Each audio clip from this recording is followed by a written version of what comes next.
గౌరవనీయులైనటువంటి రాష్ట్ర గవర్నర్ గారిని పెద్దపల్లి జిల్లాకు సంబంధించి మానేరు అక్రమ ఇసుక తవ్వకాల గురించి ఎన్జిటి ఇచ్చినటువంటి తీర్పును అమలుపరచాలని చెప్పేసి గవర్నర్ గారిని కలిసి కోరడం జరిగింది.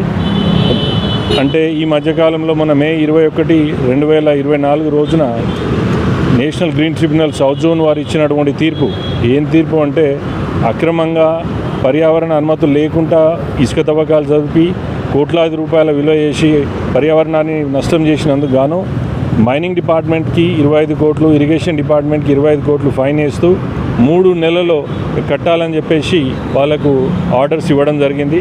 అదే ఆర్డర్స్ను తూచా చెప్పకుండా గవర్నమెంట్ ఫాలో కావాలని చెప్పేసి వచ్చి గవర్నర్ గారిని విన్నవించడం జరిగింది.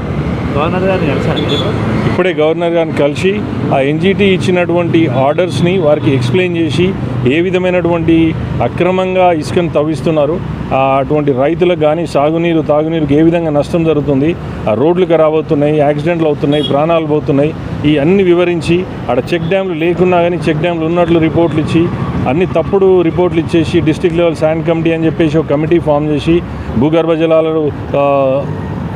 నీటి మట్టం అంటే తగ్గినా కానీ దాన్ని ఎక్కడో అని దొంగ రిపోర్ట్లు ఇచ్చుకుంటూ అంతా ఈ ఇసుకను తవ్వకాలు చేయొచ్చు అని చెప్పేసి అక్రమంగా అన్ని విధాల పర్యావరణాన్ని నష్టం చేస్తూ విపరీతమైనటువంటి నష్టం చేసి దాదాపు 2,97,00,000 విలువ చేసేటువంటి క్యూబిక్ మెట్రిక్ ఇసుకను మన ప్రాంతం నుంచి ఈ తెలంగాణ ప్రాంతం నుంచి దాదాపు 265 క్వారీల ద్వారా ఇల్లీగల్గా తవ్వడం జరిగింది. మరీ అన్యాయం.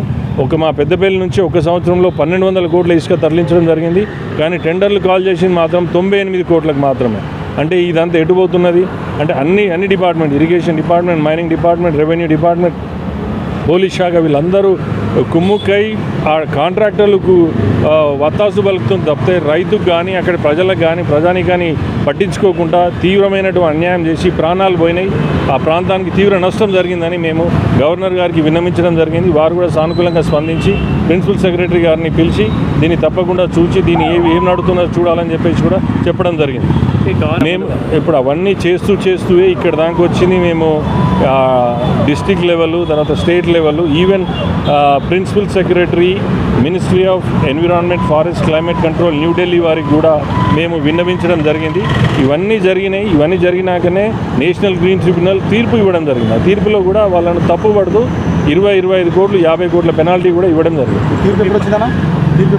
మే 21, 2024 ప్రభుత్వం చేసింది. ఈ ప్రభుత్వం కూడా అదే కంటిన్యూ చేస్తుంది. చూడనట్టు నిర్లక్ష్య వైఖరిస్తుంది.